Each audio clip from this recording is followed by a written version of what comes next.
You see life, eh? Sometimes the strongest people dey fight battles wey nobody fit see. Because no be every fight you dey see for ring be real fight. Some fights na survival. So make I tell you this story. This movie starts inside one local boxing gym where we first meet a man named Adegun. Adegun no just be ordinary man, he be a single father and at the same time a boxing instructor. Everybody for that area respect am because when it comes to fighting, the man sabi well well. His punches are sharp, his movement clean, and because of that, he gets plenty trainees wey dey look up to am. But outside the ring, life no soft for am at all. Now Adegun get one son, Sukomi. This boy love him papa die. Every time Sukomi dey watch his father train, you go see the joy for his eyes. To am, his dad no just be a man, na hero. And whenever the gym don empty, especially for night, Sukomi go dey practice small small. You fit tell say boxing don dey his blood already. But one night, something change. Sukomi hear one loud scream from inside their house. He quickly rush go check, only to see his father sweating heavily. Adegun just wake up from one terrible nightmare. Daddy, wetin happen? But Adegun no even answer well. The fear for his face too much. The dream shake am so bad that immediately he carry himself go pray. That moment, something already feel wrong. The next morning, as Sukomi dey prepare for school, he look his father with concern. Dad, all these nightmares wey you dey get, I hope say no be sign say something bad wan happen. Adegun laugh am off. Abeg, wetin you dey talk like that? Nothing go happen. But deep down, even himself no too sure. So he pull Sukomi close and tell am the truth. To be honest, I dey feel am too. Still, he try reassure the boy. Nothing go happen to us. And Sukomi, with confidence, reply, if anybody try us, we go show them. Later that same day, Sukomi do something wey go change everything. Instead of going to school, he sneak go watch his father fight. But this no be normal match. This one na illegal betting fight. Money dey involved. Dangerous people dey involved. Sukomi stand there, full of confidence. He believe say his father go win easily. But as the fight start, something no make sense. Punch after punch, Adegun dey fall. Left hook, right hook, up, down. Again and again, he dey lose. Sukomi confused. How this one take happen? My dad no fit lose like this. But the truth was past anything wey him fit imagine. Adegun was losing on purpose. The reason? One dangerous group, Ajegam. These people dey control the betting fights. If Adegun win, they go lose money. So instead, they pay him to lose. That small money wey Adegun dey collect, na wetin he dey use survive. Na wetin he dey use pay Sukomi school fees. But that day, Sukomi don see everything. The secret don expose. That night, after their evening prayer, Sukomi no fit hold am again. Dad, them dey pay you to lose fights. Adegun freeze. How you take know? Weren't you supposed to be in school? But Sukomi no back down. I don see am. Twice now, you dey lose, and them dey pay you. Adegun sigh. That moment heavy. Finally, he open up. Yes, na true. I dey do am so I fit take care of you. Those people, them dangerous. If I no do wetin them want, we go enter serious problem. But Sukomi no understand. But dad, you always tell me say cheating no good. That one hit deep. But Adegun just look am and say, when you grow up, you go understand. Days later, Sukomi still no listen. He sneak out again, go watch his father fight. But this time, Adegun see am. And that one break his heart. Because now, his son don't see the truth fully. Not just the fighter, but the man wey life don force into a corner. And from that moment, everything begins to change. Because secrets like this, no dey stay hidden forever. And when they finally come out, the consequences fit destroy everything. You see, sometimes one decision fit change everything. And for Adegun, that moment don finally reach. Back to the fight. At first, it looks like the usual setup. Everyone expects Adegun to lose again. But this time, Something different dey his eyes. No fear, no hesitation, just anger. Sukomi dey watch from the crowd, confused. Ah, wetin daddy dey do? The bell rings. The opponent rushes in confidently, thinking say na the same weak Adegun. But suddenly, bam! One clean dodge. Pow! One sharp punch. Boom! Second punch lands perfectly. Before anybody fit understand wetin happen, the opponent don fall flat for ground. Silence. Total silence. Adegun just won. The crowd go wild. But somewhere in that same crowd, danger don't wake up. The Ajay gang. Their faces change instantly. No smiles, no laughter, just pure anger. And immediately, Adegu realizes, I don't mess up. Big time. On their way home, Sukumi no fit hide him joy. Daddy, that punch that man no even be fighter at all. He dey laugh, they celebrate, not knowing say danger they follow them. Suddenly, two men step out from behind a tree. Then more shadows appear. Ajay gang. The air changes instantly. Adegun's heart drops. He knows this is it. He begins to beg. Please, I was even coming to meet you people. But they no send am. They drag him aside like say he be nothing. Then the leader steps forward. He looks at Sukomi. Calm, but deadly. What's your name? Suki. The man smirks. Your father. He is not a man of his word. And people like that are dangerous. Before anything else, he pulls out a knife, grabs Adegun. Adegun is shaking now, begging, pleading, desperate. But it's already too late. Chomp. One stab. Clean, brutal, final. Adegun drops, lifeless, right in front of his son. That moment, Sukomi's world ends. No father, no protection, no innocence. Only one thing remains, pain, and something even more dangerous, revenge. If you're new here, subscribe and turn on notifications for more intense stories like this. Now, Suki is alone, broken, but not weak. A lawyer steps in, trying to calm him down. I promise you, the law will handle them. But Suki's eyes? Cold. I will kill them myself. The lawyer shakes his head. No, be patient. But patience is something revenge doesn't understand. 12 years later, Suki is no longer that small boy. He's now a full-grown man, disciplined, focused, dangerous. Just like his father, he's deeply religious. And just like him, he trains hard. Boxing is no longer passion. Now, it's a weapon. He has been living with the lawyer and his pregnant wife all these years. They became his new family, his only support. But inside Suki, that anger never left, not even for one day. One evening, the lawyer appears on TV, confident, bold. We now know the leader of Ajay gang, Sledgehammer. We will bring them all down in a few months. Suki hears this, but walks away quietly, because in his mind, he doesn't trust the system.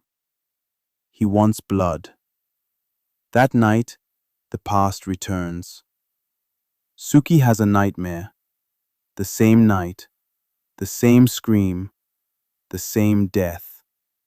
He wakes up, breathing heavily, sweating, restless. Something feels wrong. He walks into the sitting room and freezes. The lawyer is dead, cold, lifeless. Panic kicks in. He runs to the next room and sees the pregnant wife, dead too. Then, a voice. Omo Adegun. Suki turns slowly, and there he is. Sledgehammer. The man who killed his father, standing right in front of him. Before Suki can react, they attack him, overpower him, knock him out. And just like that, his life changes again. When he wakes up, police are everywhere. But instead of justice, he gets blamed. Suki is arrested, framed, and sent to prison for a crime he didn't commit. Welcome to Ijaya prison, a place where rules don't matter. Only power, only survival. And inside this place, Suki is about to become something else entirely. Inside Ijaya prison. You think the worst don't happen to Suki? No. The real nightmare just they start. Meanwhile, somewhere else, power they move.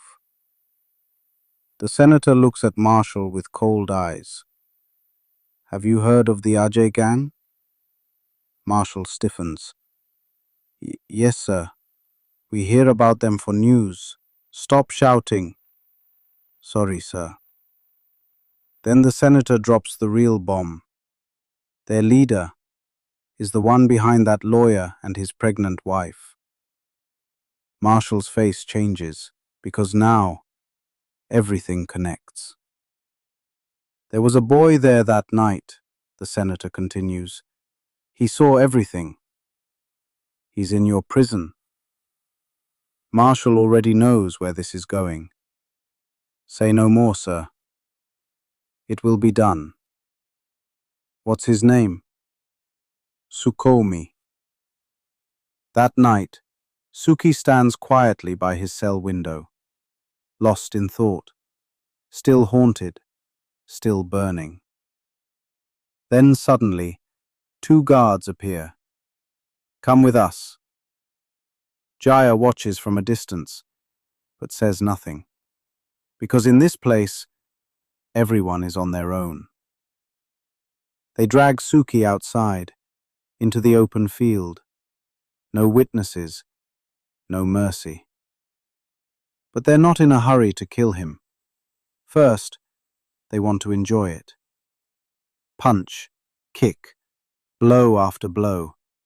They pass him around like a rag. Suki is bleeding, weak, almost gone. One of them laughs. Make we finish, Am. Marshall gives the signal. Kill him. And in that moment, something snaps. Flashbacks hit Suki, his father, the knife, the blood, the helplessness. Not again. Suddenly, Suki grabs a stone. What happens next? Brutal, raw, animalistic. He fights back, hard, fast, deadly. He pounds them like say dem be nothing. 1, 2, 3, all of them, dead. Silence again. But this time, it's different. Suki is no longer a victim. He's becoming something else. Marshall hears the news and rushes out, shock all over his face. This boy killed 3 of my men. Immediately the senator calls. Is it done? Marshall hesitates. No, sir. This boy, he's different. Then something clicks in his head. Opportunity. How much are they paying you for this boy? Marshall asks. I want to buy him. Now it's no longer about killing Suki. It's about using him. The senator refuses. Just kill him. But Marshall pushes further. I could lie to you, say he's dead, and use him for fights. But I respect you, sir. So tell me, how much? Because in Ijaya prison, strength is currency. And Suki? He's worth a fortune. Meanwhile, Suki is thrown back into his cell, broken body, but unbreakable spirit. The next morning, they take him to the infirmary. Even in pain, Suki hears the call to prayer. Slowly, he stands up and begins to pray. That moment? Powerful. Because in a place full of darkness, he still holds on to something pure. Dr. Simin watches him, quietly. She's surprised. Because in that prison, faith don't die long ago. After the prayer, Suki notices something. A bird, inside a cage. Simin explains softly, It fell through my window. I treated it. I know I should have let it go, but it's the only companion I have. That line? Deep, because both of them are trapped. Suki looks at her. Why did you stop praying? Simin sighs.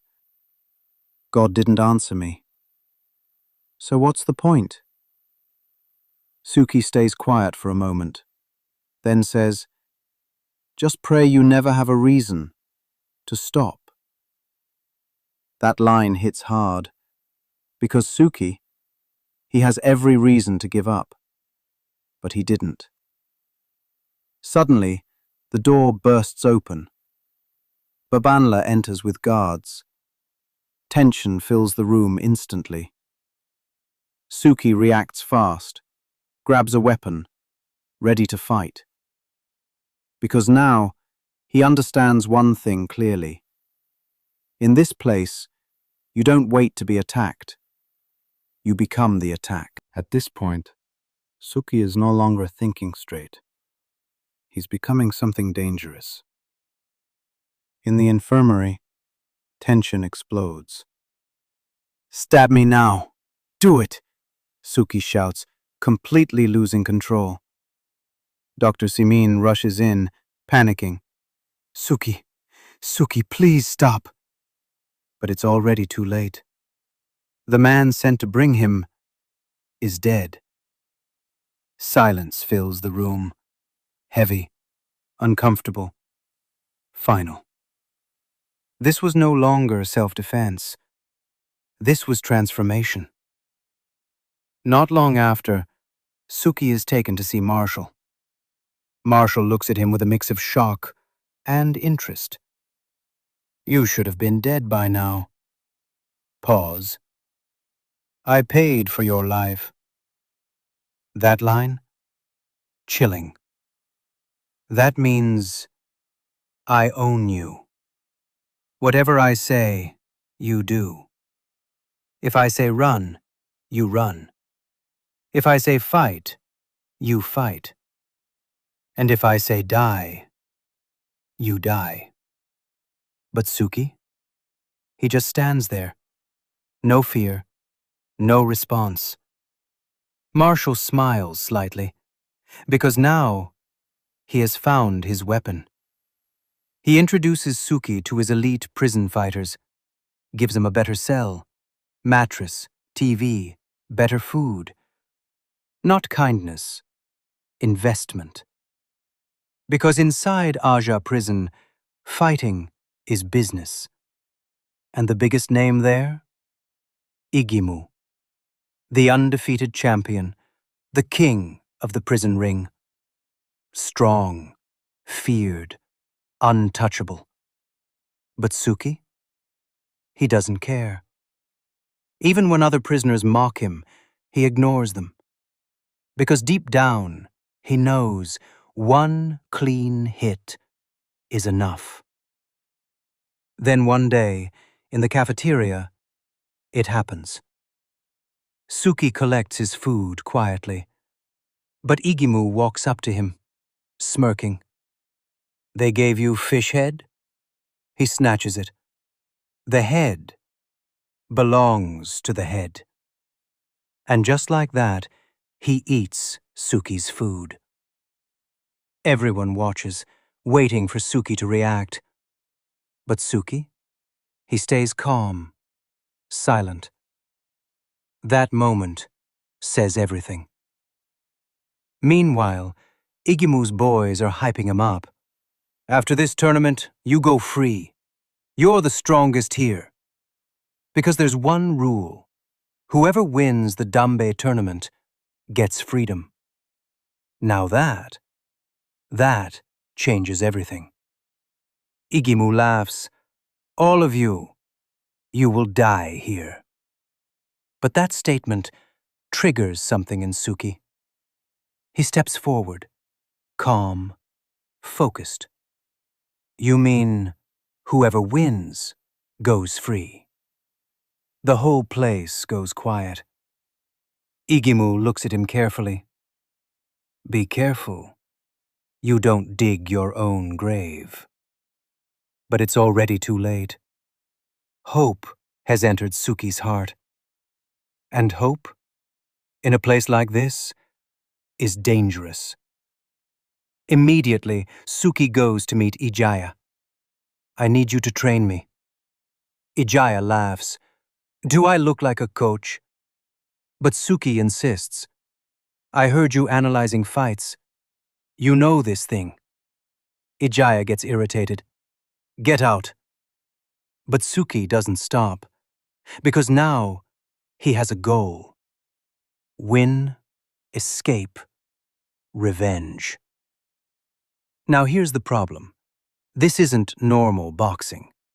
This is Dambe, a brutal, traditional fighting style. No gloves, one hand wrapped like a weapon, the other for defense. And Suki? He knows nothing about it. So he starts training alone, copying movements, watching others, trying, failing, again and again, getting beaten over and over. Because boxing is not Dambe.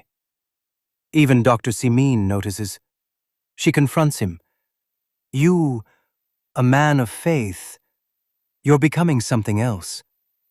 But Suki fires back. If you hate this place so much, why are you still here? She pauses. Because the truth is complicated. Just forget this conversation. But Suki doesn't stop. Day by day, pain by pain, he keeps going. Until one day, Ijaya finally steps in. I've been watching you. What you're doing is nonsense. Then he looks at Suki deeply. Are you chasing something? Or is something chasing you? Suki answers without hesitation.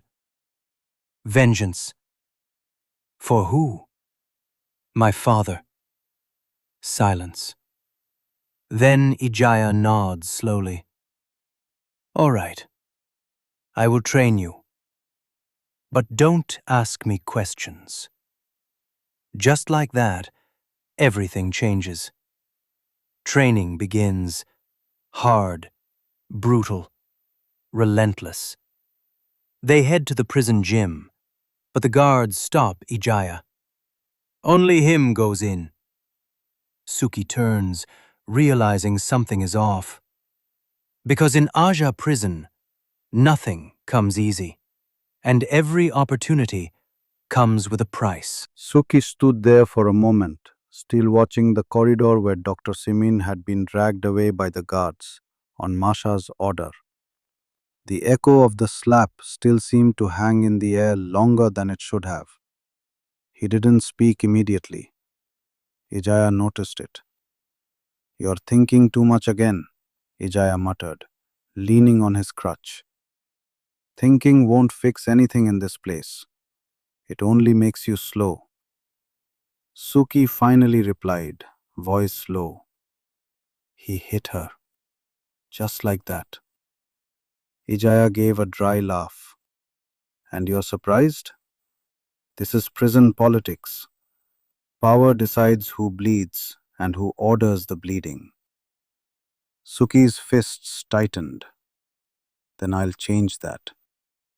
Ijaya turned sharply. "No, you won't. Not yet." But Suki wasn't listening anymore. Something had shifted in him since the fight with Igimu. It wasn't just anger now. It was focus. Controlled, dangerous focus. Inside the infirmary, Igimu lay on the metal bed, face swollen, breathing uneven. Nurses moved quickly around him, trying to stabilize him after what Suki had done. Dr. Simin stood nearby, her expression unreadable. Not fear, something heavier. Disappointment mixed with concern. "You were warned," she said quietly when Suki was escorted past the doorway later for medical checks. "I told you this place changes people." Suki stopped briefly, meeting her eyes. "I didn't want to become this." Simin shook her head. "Then stop pretending you don't have a choice." Before he could respond, a guard pushed him forward. "Move." Masha's office. Masha sat behind his desk, cleaning his cufflinks as if nothing had happened in the prison at all. The senator's call still echoed in his mind. Money, fights, entertainment, control. Then a knock came. A junior officer entered carefully. "Sir, Igimu may not be fit for the tournament anymore." Masha didn't look up. "So?" "There's unrest. The inmates are talking. They saw what Suki did." That made him pause slightly. "Suki," Masha repeated slowly, like tasting the name. "So the boy is finally learning how to be useful." He leaned back in his chair. "Good. Let them talk.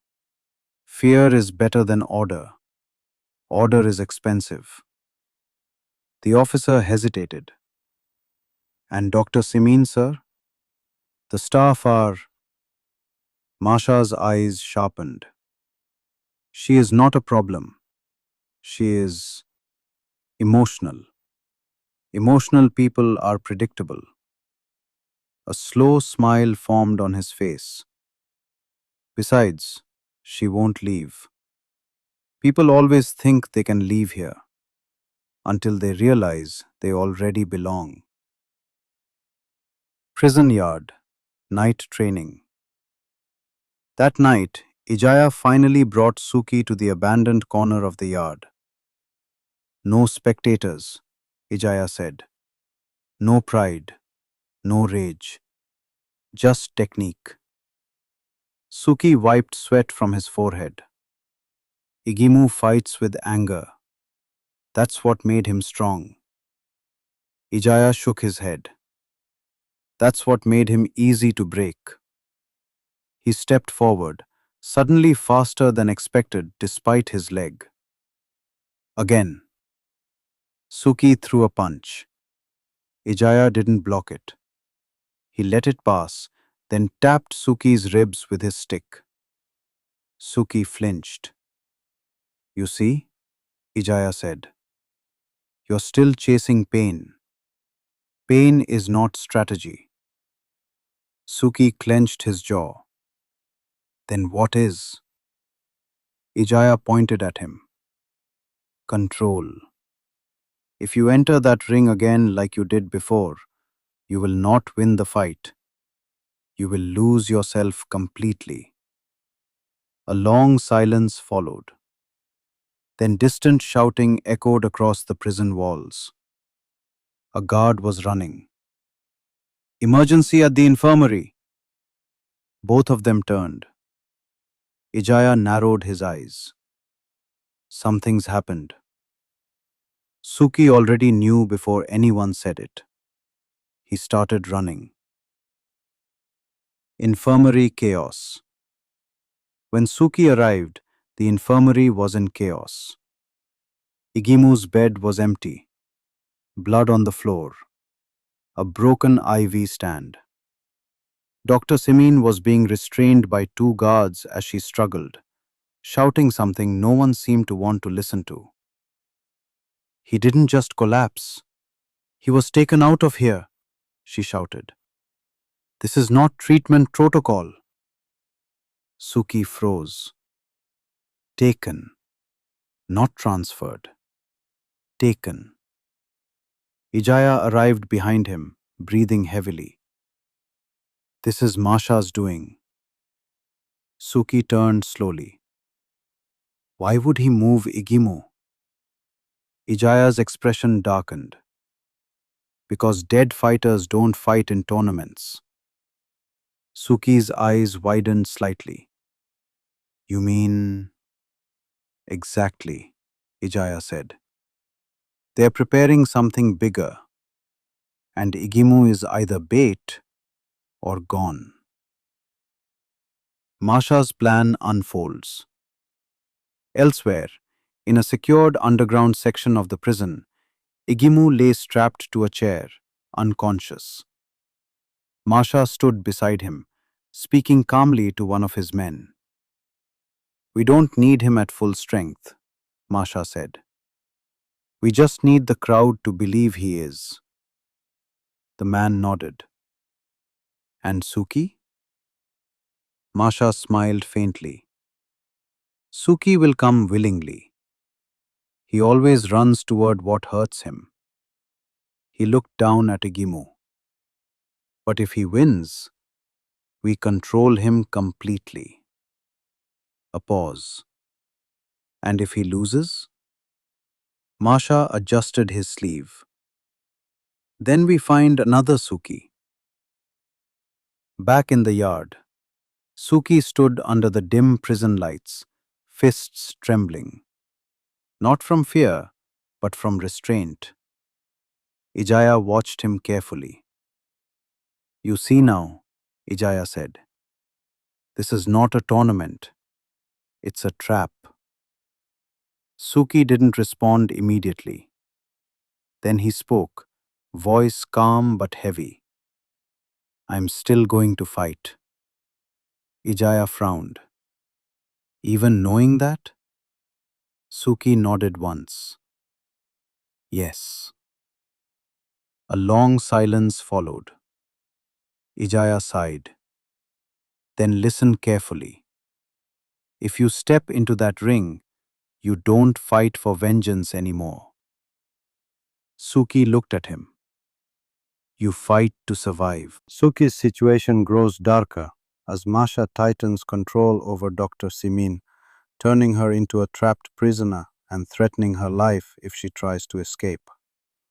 When Suki questions her situation, Ijaya reveals she has no known family support and may already be considered dead outside the prison walls. Masha then pushes Suki toward an even deadlier mission, a new opponent who fights to kill. During the brutal match in front of the senator, Suki is overwhelmed at first, but adapts and destroys his opponent in rage after being stabbed, earning approval from Masha and the senator, but deep concern from Dr. Simin, who sees him becoming a monster. As Suki continues his violent rise, he learns that his father's killer, Sledgehammer, will be his next opponent. The revelation shakes him deeply, but Ijaya and Babanla push him toward control and discipline instead of rage. Meanwhile, Masha manipulates the senator, betting heavily on Suki while hiding his own political ambitions and desire for power beyond the prison. Now Suki prepares relentlessly, not just for victory, but for vengeance, freedom, and a final confrontation with his father's killer. Like and subscribe to my YouTube channel for more episodes.